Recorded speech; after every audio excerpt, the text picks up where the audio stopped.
Good afternoon. I'm very lucky. I'm lucky because this is my first meeting of BIMSTEC, and that meeting begins with the meeting with the young people. That's what makes me very lucky. All along, I tried to get inspiration from young people, and that helped me to move in the direction that I see in the eyes of the young people and the hopes and aspirations of the young people. That has driven me all along. So I'm very happy that this BIMSTEC journey for me begins with the young people. In this brief presentation, I'll just talk about some of the highlights of my story, how it went. But Excellencies and ladies and gentlemen, and my young friends, first I must express my deep condolences for the tragedy that's taken away so many lives in Myanmar and also in Thailand.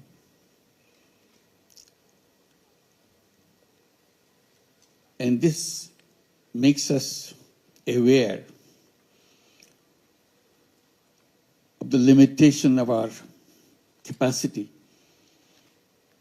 to save people, and uncertainty, the way nature behaves, that we cannot track.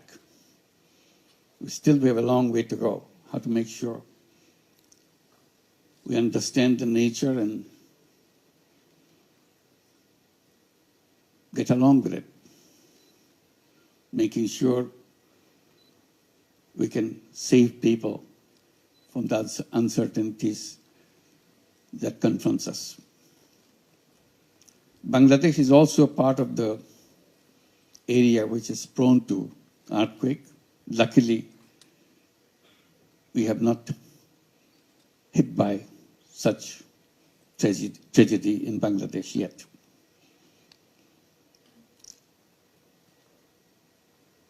I'll just give an idea how I got into the things that I have done in the past.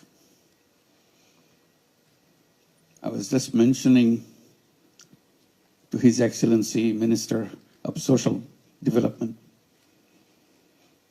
that I used to teach in the USA, in Middle Tennessee State University, back in end of 60s and beginning of 70s. I was mentioning because I was surprised to see in my class, almost 1/3 of the class are Thai students. That's not what I expected when I began my teaching job. But I became very close to them. One reason was they are doing very bad in exams. Not because they're bad students. They're very good students. But they couldn't write in English. So I gave them a formula how we overcome that problem. That I'll say, you write in Thai, don't have to worry about it. Don't have to write in English. I'm not your English teacher, I'm your economics teacher. So they will write in Thai, and I'll pick one of the Thai students to come to my place and explain to me, read it, and explain to me what the student is writing about. If I see that it's written in the right way, he gets the grade. So I became a good friend of all the Thai students, of course. So that link lingered for a long time. And I left USA just because Bangladesh became an independent country in 1971. I left in the June of 1972 to come back to Bangladesh with all the excitement that you have a new country, you can design it with the dreams of your imagination. and you're all excited that you have independence, an independent country. So I was trying to see what I can do in that journey. But very soon, all the excitements of creating a new country started disappearing because Bangladesh was sinking very deep into economic troubles. By 1974, we had a terrible famine in the country. We read about famine in the textbooks, in the history books, but never see a famine around you. Now we have the experience of seeing a famine. You're coming from the United States with all the excitement of moving forward. Now country is sinking in debt, unimaginable debt. You see dead bodies on the street. It's not a disease, it's not COVID-19 which made them die. It's just not being able to have a fistful of rice to keep them alive. So as a young person, you start wondering, what good is this university where I'm teaching is all about? You can teach all the brilliant theories in classrooms, walk out of the classroom, you see dead bodies. So it unnerved me completely. I didn't know where to begin, what to do. I did little thing here, little thing there, didn't work. Then I decided, Bangladesh is too big for me. I'm a small guy. I can't do anything for whole Bangladesh. But I can do something for the village next to the university campus. This is a very interesting university, beautiful new university, but located in the midst of villages, not in the city, in an urban setting. So I decided this tiny village next to the campus is my Bangladesh. I'll do everything I can to make sure this village remains away from the deaths from hunger. Not only this year, next year, a year from now on. So all the imagination that you have with a good economic life, I tried to bring in my ideas, how to build this, create those situations in this village. I did little things again to see if I can be helpful to people. Then I realized the village is too big for me. I can't do anything for the whole village. So I started paying attention to individuals. That's a long story. When I started talking to the people in the village, get to know them, they look at me with suspicions because I'm coming from the university, which is just next door. But still, you're a kind of quote-unquote foreigner. Luckily for me, I could speak the local dialect. So that way, there was no language difference.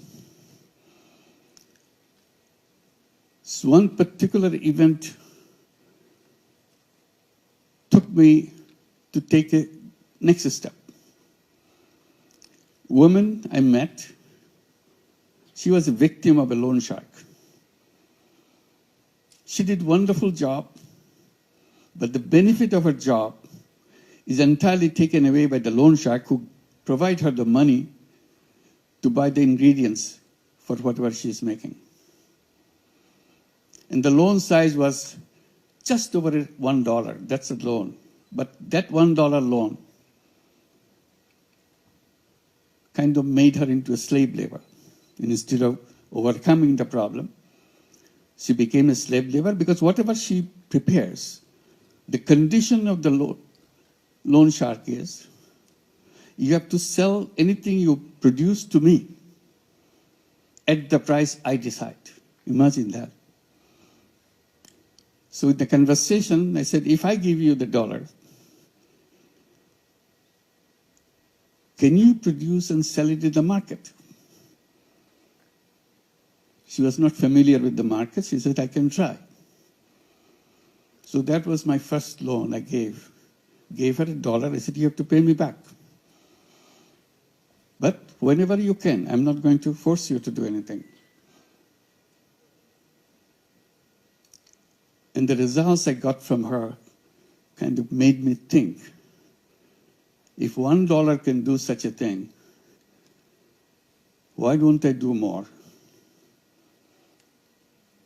And I still have lots of money in my pocket. I'm coming from the United States. I was teaching there for several years.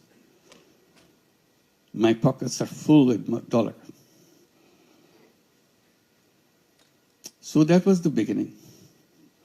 And it led to step by step, not only just lending money, but raising questions, fundamental questions.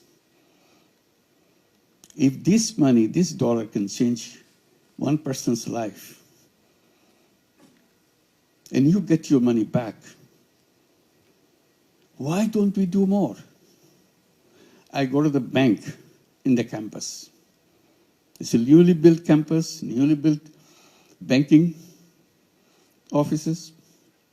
I talked to the manager. He said, why don't you lend money to the people, poor people in the village? He was shocked. He simply argued, bank cannot lend money to poor people. So I argued and argued. Nothing changed. I said, you know what? Your banking system is totally wrong. You are built in a wrong principle. The principle that you work with, the more you have, the more you get. So you're always looking for the guys who have more, so that you can give them more. I said, that's kind of reverse of the actual principle that you should have. Actual principle should have been, the less you have, the more attention you get. And my first responsibility is to go at your door to serve you. You don't do that. As a result, you create this problem for the whole village and for the whole country. Now I see it's the whole world. Same banking principle. The more you have, the more you get. If you have nothing, you get nothing. So stay there. The whole idea of transforming the society is killed right there. There's nothing wrong with people. They're full of energy, full of creative ideas, but the institutions are built in the wrong way. So I started becoming very vocal.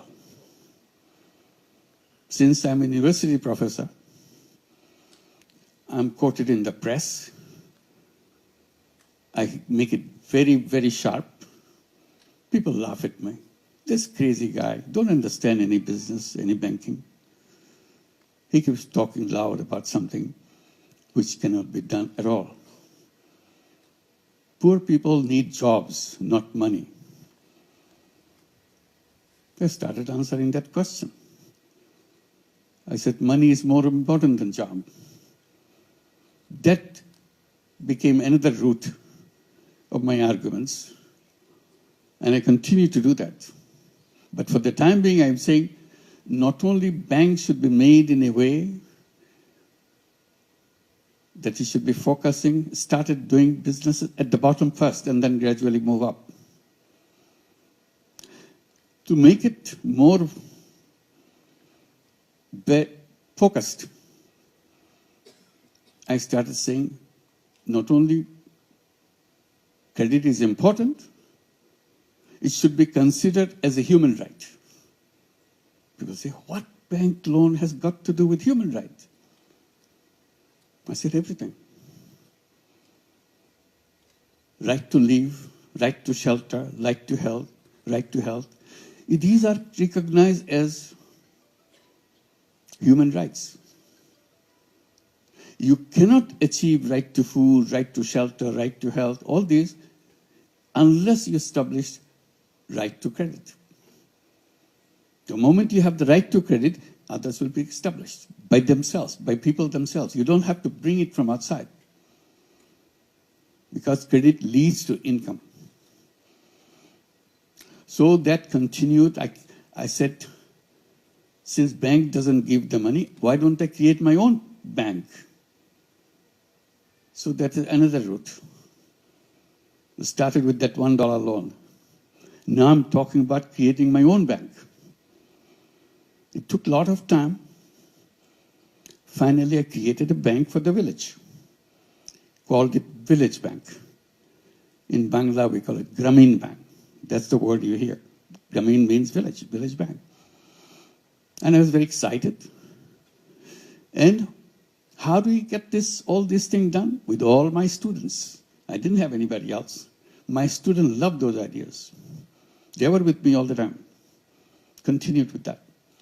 So it's established in the village. Then it started spilling over to the other villages and other villages. Soon we see it became nationwide bank. Everybody said, why do you do that? That doesn't do anything, this tiny little money, $5, $10, $20. That's not, I said, that's the beginning. First dollar is the most important dollar in everybody's life. But the world denies that money.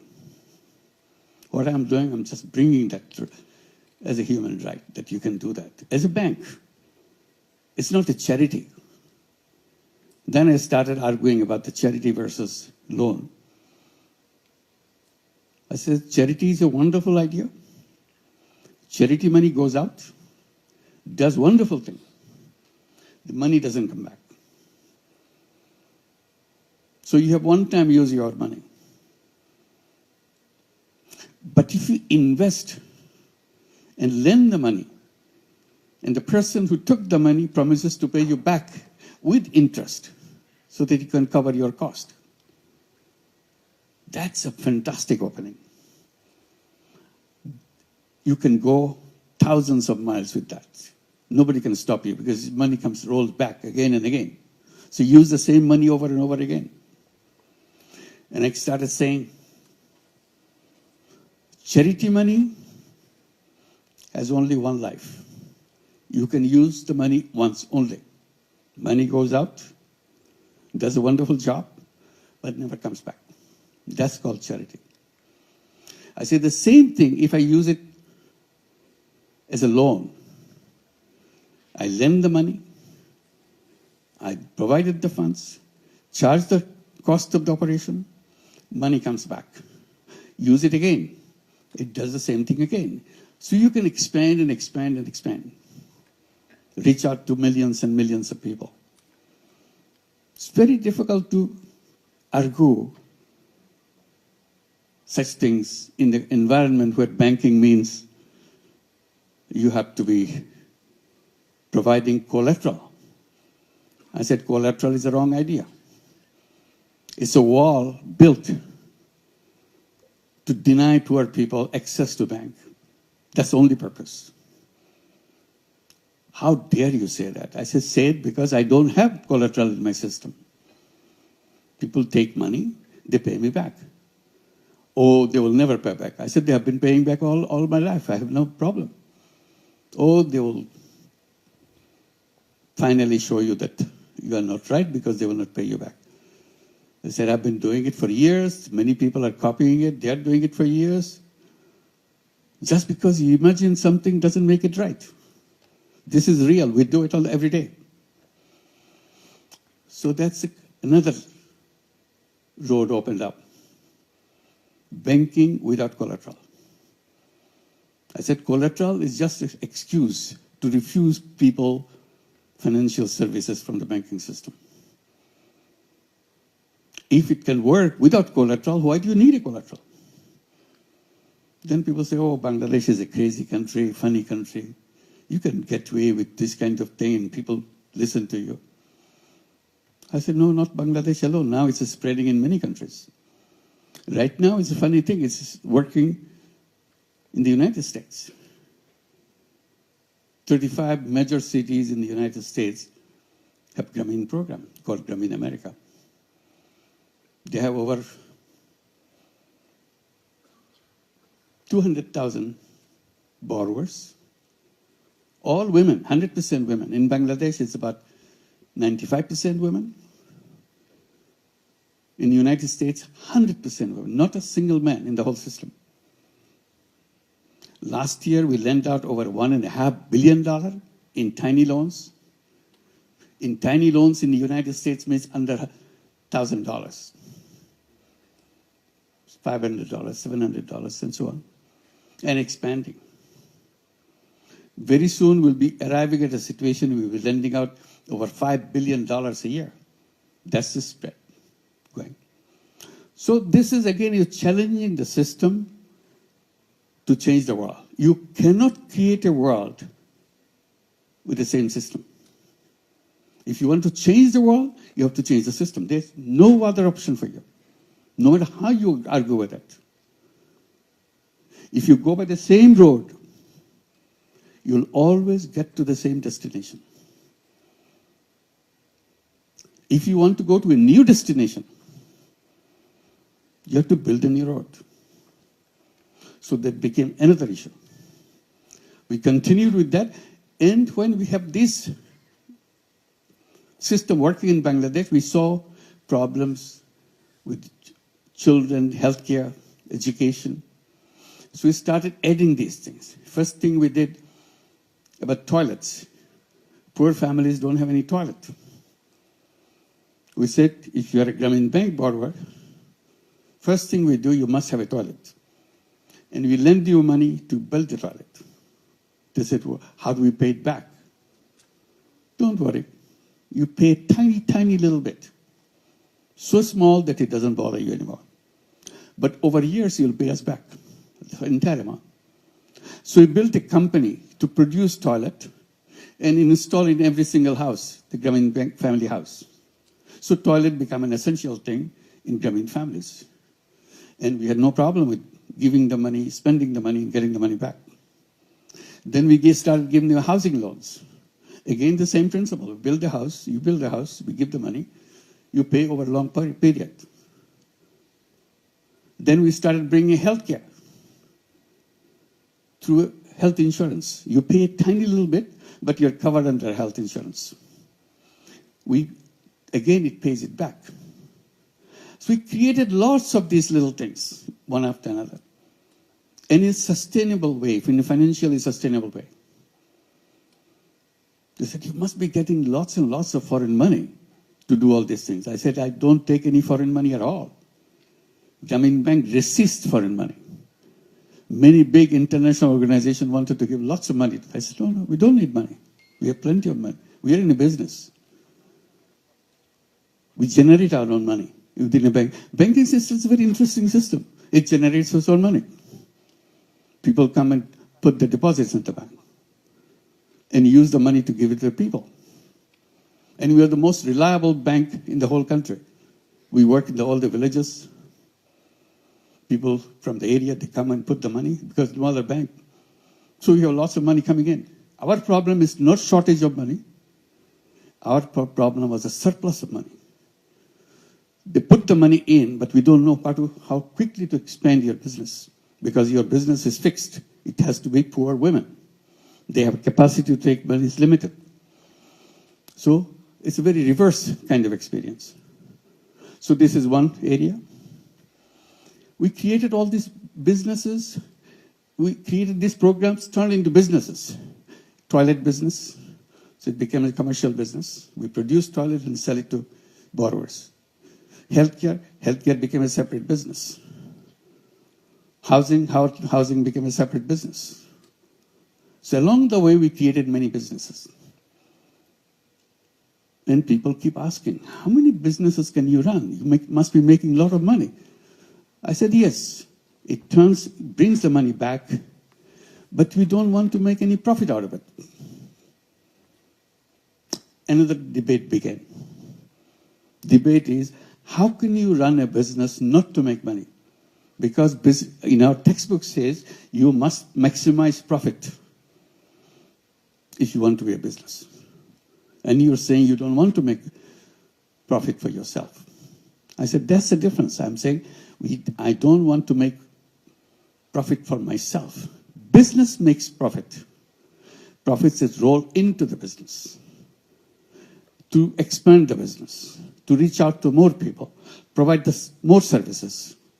It's self-reliant businesses. That became a debate. That you cannot call a business. I said, I'm an economics teacher, so you don't have to define what a business is all about. It's a perfect business. Simply, I don't take the money off the business into my pocket. That's all. Then it is not a business. You have to make money. That's the business. I said, no, that's not what it says. It says you have to make profit, not put it in your pocket. No, you have to put it in your pocket. So that debate went on. Big experts in economics started challenging the whole idea. I said, okay, it doesn't fit into your idea of business. This is a new idea of business. So I needed a name to define it as a new business. So I started calling it social consciousness-driven business. When I mention it several times, it looks too long for me. So I simplified it, called it social business. What is a social business? Social business is a business to solve problems rather than make money for yourself. Oh, then this is not a business. Business is not supposed to solve problems. Business is supposed to make money for yourself. I said, this is a new kind of business. Do you have a problem with that? If you have a problem, you don't go do it. I have no problem, I do it. So I created social businesses. And one after another, we created many, many social business, became nationwide businesses. Very interesting thing is, some international companies, global companies became interested in the concept of social business. They wanted to build social business, taking us as a partner. So we agreed. So we kept Danone, Uniqlo, and many other such companies. So another class of business created, social business. See, the world is stuck. And it cannot free itself from the old thinking. In old thinking, you are destroying this whole world for yourself. I said, old thinking has created old civilization, which you are going through. And I repeatedly underlined that old civilization that we are going through, the present civilization that we are going through, is a self-destructive civilization. It will destroy everything. And that's the path we are going. If you want to survive as human being on this planet, I said we have to create a new civilization, which will be, the features of new civilizations has to be very clear. It should, first condition of the new civilization, the businesses should not be greed-driven. So greed part has to be squeezed out in the new civilization. Greed will destroy us. Why? Because whatever, all the things that we talk about, we promise as a government to see this is what we're doing. Our country is moving forward, our GDP is growing and all that. Growth rate is so high. So what? All the wealth this is generated gets concentrated in few hands. They become richer, richer, and richer. And we call it development, we call it growth, we call it fantastic economy. But that's, you are planting the seed of your self-destruction. Unless wealth is shared, you cannot sustain a society. Concentration of wealth equals concentration of power. And you start concentrating power and deprive the power for the people on the ground, that society will collapse sooner or later. That's it. This is one reason why the civilization cannot sustain. On top of it, we are destroying the planet through environmental side. We created the world where consumption is the king. You buy, buy, buy, consume, consume, consume. and in the process, create waste and waste and waste. If not anything else, the whole waste that we generate every day will put us into grave of waste. I said we have to redesign our lifestyle. Lifestyle is not about continuous process of creating waste. Life is about preservation. Life is about protection. So I continued on that. Then finally I came out with one idea, put it in a kind of capsule format. Said we have to create a civilization of 3 zeros. 3 zeros. 0 net carbon emission, 0 wealth concentration, 0 unemployment. And unemployment not because everybody has a job. The way I interpret unemployment, I said, human beings are not born to work for anybody else. The economic system that we are taught, is again put onto the wrong footing. We are asking everybody to find a job. Our education system is built around finding, so that you get a job as soon as you finish your school. You get a certificate, you get a job. I said, human beings are very different from job seeker. First of all, human beings are not slaves. Slavery is not part of our destination. Job turns you into a slave. You take orders from other people.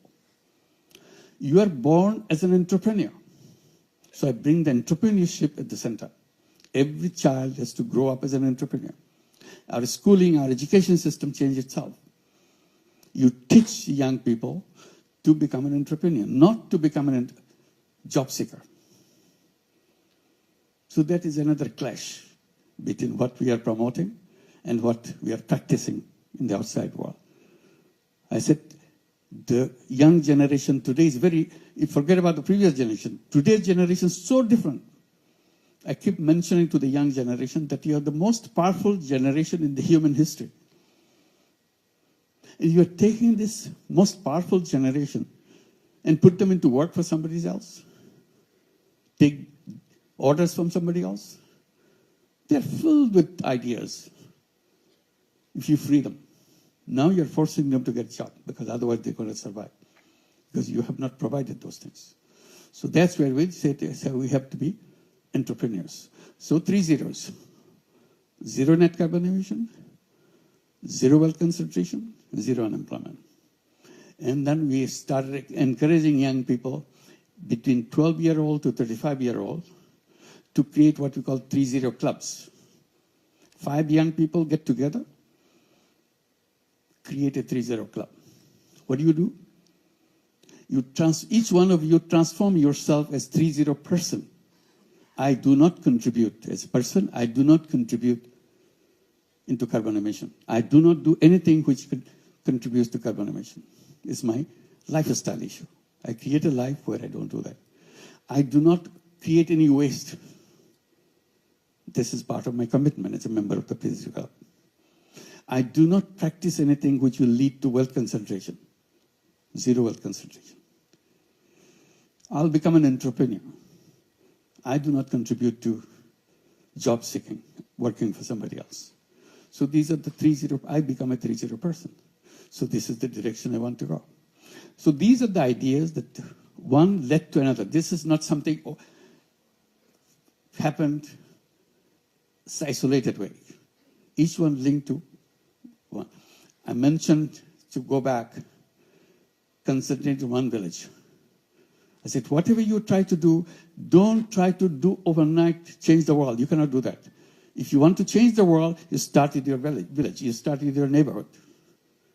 If you are successful with your neighborhood, then you have a chance to go to the next step and the next step. Life is about developing a prototype.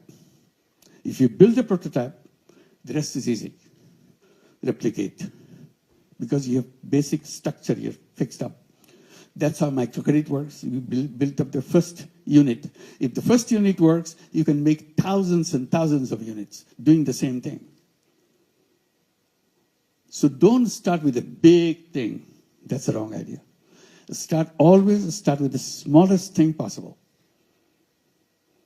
Figure out what the smallest thing is all about. And you do that. If you're successful with your smallest unit, you can conquer the world. The rest is easy, just by repetition. So this is where we are right now, and trying to see we can address the people's attention to change their views, because the whole problem is created by the way we structured the civilization for ourselves. Unless we redesign it, we are stuck and we are finished. So that's the world we see. We have the alternative. It's not that it's a kind of terrible thing. It's not a terrible thing. Simply become aware. It can be done in a different way, in a better way, in a sustainable way. That's the direction we want to go. And that's where young people get excited, because they have lots of creative ideas. Somehow we put a tab on it, put them under wrap, open it up, and young people dare to be themselves and get into a mission that we have to create a world so that the whole human community survives. Otherwise, we're in grave danger. So I'll stop here, and I guess I'm supposed to take some questions. I'll be very happy to do that. Thank you very much. Thank you very much. His Excellency will gain not only valuable knowledge, but also meaningful inspiration to pursue business with purpose, to ourselves, to the countries, and to our region as well. And now it's time to open the floor for Q&A before the photo session. Okay, so anybody, any questions are welcome. Please raise your hand for the question. Yes, please. Thank you.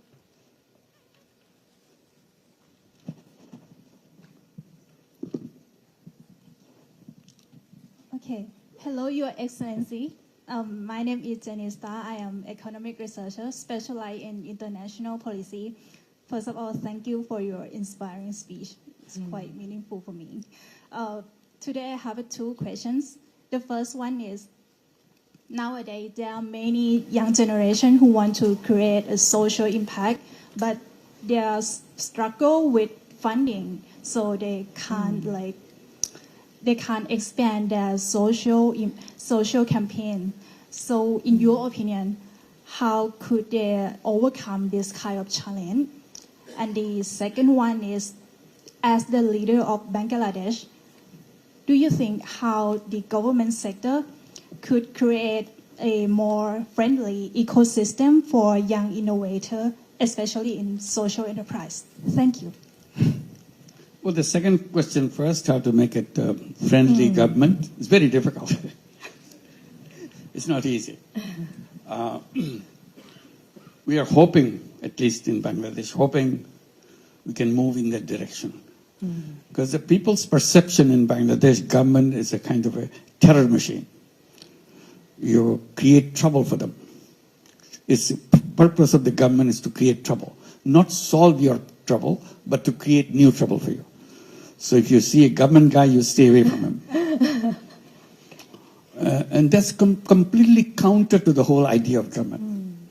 So it needs overhauling of great magnitude to make sure that you become, so when you see a government guy, you feel relieved that, okay, I have a government guy next to me. I'll be protected. It takes a lot of practicing, a lot of redesigning inside the government. Hopefully someday we'll be able to do that. On the question of finance, my entire story is about finance. And I'm saying that we are not waiting for money. See? We are not saying, give me some money. We have our stories after stories where we defended ourselves from billions of dollars of money coming to us. We said, please don't give us, don't destroy us. We are okay. So it has to be reversed. You should be generating your funds, creating things. And there I suggest the one idea, social business. CSR. Many companies have CSRs. We can go and describe to them. We're giving money, giving it away to help people. Why don't you invest in a social business fund? so that people can take this money, create social businesses, and return the money into your fund, and you contribute to fund each year. It becomes big. You are not doing anything extra. And instead of giving it away, you are keeping it, and it's growing. And we benefit from it. Because companies are supposed to give it away. That's a CSR money. Simply you're saying you can do it other way. You can say half the money you put in a social business fund, half you give it away. See which one works better for you. If you like this one better, gradually you'll pull all the money. And then you can, in addition, if you like it, in addition, you become a partner in a social business. Healthcare could be a fantastic social business. Everybody needs healthcare. And this is the most difficult thing to get in most of the countries. I said, why don't we create social businesses? During COVID-19, we have gone through a big fight, global fight, to make vaccine patent-free. Just patent-free. We're not saying give it free. Patent-free. Patent means you protect the right for yourself. You can charge any amount you want. It's a monopoly right. Take away monopoly. You sell the product at the price which you have to charge. Because it's a question of people's life. We had a global fight for this. Fighting taken to the WTO, because that's where final voting takes place. It needs every nation's concurrence. When everybody says yes, then only then it could be removed. In the final count, when after a long battle around the world, final count, 10 countries stayed away, didn't vote. So patent stayed. As a result, COVID-19 vaccine went to rich countries in extremely high prices. Companies made billions of dollars, and they're gloating with happiness, giving big captions. So many billions of dollars earned by this, so many billions of dollars here. I said, that's a shame. You're making this money at the cost of people's lives. Many people, millions of people in the world didn't have access to vaccine because they will not allow this vaccine without patent right. If patent right was removed, many countries will produce this, and it will be available everywhere. So ever since we are campaigning pharmaceutical companies to become social business companies. Today you pay a penny for your medicine, in the production of that medicine, you charge to the consumer $1 for that. Nobody can stop that. It's a free market. So he said only escape from that is to create social businesses. Where would the social business come from? From me and from you. If you agree, we do that. Nobody can stop us. It's a business. Only thing, we don't overprice it to make money for ourselves, because social business doesn't have any room for making personal money out of the business. So that's it. So this is the way to go. It can be created. Money should not be a barrier. It's a kind of, again, creative way of thinking how to make it possible. Make contracts with the people. I delivered this, you give me this, I've delivered this. That's it. Thank you. Thank you. Thank you very much. And please feel free to engage with Professor Yunus. Thank you. Please. The lady in the middle, please also introduce yourself and your organization. ตรงกลางสุดขาวค่ะ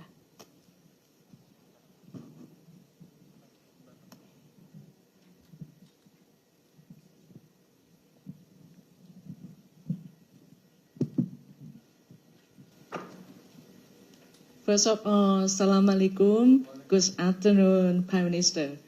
I would like to have, I'm Fatima from Asia Medicare Group Company. We're running about the medical tourist business.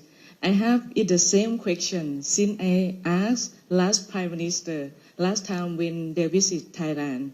I want to know about the bank system. When is going to be developed or improved about bank to bank and increase for more easier business between Thailand and Bangladesh. Thank you so much. Thank you. It's many examples are around the world how to create a new kind of bank, it's a social business bank. So microcredit banks are social business bank. We're not talking about you make money out of the poor people. We said create a social business bank. If you want to make money and still lend money to the poor people, that's fine. It's allowed. But better still, it could be a social business, so that you do that not to make money for yourself. You do that because you want to help people to transform their own lives and give it a thing. And we keep saying that, like in the universities, in the colleges where students come, I'm saying they should be entrepreneur. In every school, they should have a social business fund. So the students who will become entrepreneurs, they'll come with a business idea and go to the school fund to try it out, practice it. It's a tiny little model that they would like to do. And if it's successful, they can attract funding from other people. But the school should be able to provide this funding so that you can start a new idea while you're still in school. Because that's where you should be preparing yourself as an entrepreneur. And people say, why should they do for social business? I said, at this time, I'm not saying it should be all social businesses. They can do money-making businesses too, but the fund should be there so that they can practice it. But I'll encourage young people to solve the problem of the world. They have to have a mission, purpose of life. Purpose of life could be, I will make lots of money. That's my purpose of life. Okay. But another purpose of life, I will change the world. Things that happen, they don't have to happen, because I will come up with an idea which removes all these problems. And history will record that I made this thing, and as a result, the world has changed. People's life has changed. So give people challenges, young people challenges. Young people love challenges. But you're not doing that. All you're saying, get ready so that you know how to appear in the interview board, how you dress yourself, how you answer questions so that you impress, so that you get a job. We are not job seekers. We are human beings. We are full of entrepreneurial capability, full of ideas. That's what the education system should be. Thank you. Thank you so very much. much. Thank you. Thank you. Yes, please. The lady in the front.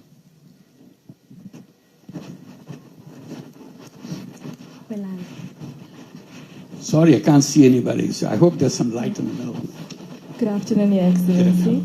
I'm Aslesha Karki. I'm representing Nepal for today's program as well. I had a question for you. It was really interesting when you said the 3 zeros, but something that struck even more to me was the part where you said 0% unemployment. So, you know, as a fellow young entrepreneur, I do think entrepreneurship is something we have to talk about more and get more people engaged. But at the same time, as an entrepreneur, I know I need a lot of help from fellow other members in the community as well. So could you elaborate a little more when you said we need to be more prone to entrepreneurship than employment? Thank you. One is you are, as a young person going through this education or whatever experience you're going through, you're always thinking, what is that I'm going to do? Oh, I like this, and I'll become a CEO of this company finally. I enter the bottom, and I'll do that. I'm a very talented person. So that is very attractive. Or I see this problem. People work very hard, but they don't get the return that they should get because of the system, the banking, because of the system, the legal system. They're pushed away from the mainstream.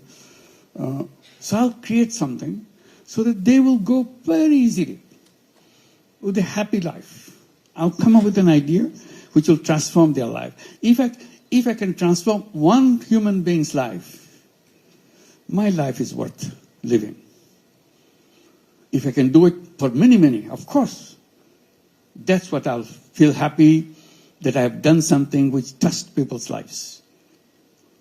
Otherwise, I can do things, I make money, have a big, exciting life for myself, but people have nothing to do with you. You never held anything to do with anybody. So you have to choose which one you're looking for. So one of the purpose of education is to find your purpose. See, in the entire education system, there's nothing called what is the purpose of your life. They will make you expert in everything, but never ask the basic question, why I'm here? What am I supposed to do? Do I have choices? How do we choose my path? I think that will be the first question in the education system. The day you enter grade 1, what is the purpose of my life? And I search for it as I go. And I battle with my colleagues. I tell my colleagues, this is what I do. My friends in the class say, no, I want to do this. Other friends say, no, I want to do this. And my ideas keep changing. Next class, I'm much mature. I know what I want to do. But still, brighter ideas keep coming in the debates and so on. Because this is a fundamental question each class asks itself. And we record it. So the next year we read that, what we used to think about last year. Has anybody changed his mind? Yes, I've changed my mind. This is what I want to do. Record it. So as we go, how our minds develop. Ultimately, I have to find the purpose of my life. It's a very short period. It's not a long period. But within that short period, I have to reach the goal of my life. Making money cannot be a goal of life. But if you want, put it there. I want to make money. Go ahead. But you listen to others, what they want to do. I want to change the world. I don't like the way it happens this way. I don't like the way I don't like the war. I don't like this. I want to create a world like this. That's what it will happen. Imagination. That's the key word for every young person. Imagine. Imagine the world that you want to have. Imagine what you want. That's the part of your growing up. By the time you're mature, you're ready to go, you have your ideas matured. If you imagine, whatever you imagine, it will happen. If you don't imagine, it will never happen. Imagination is a big part. That's the most important ingredient in every single human's life. Imagination. Thank you.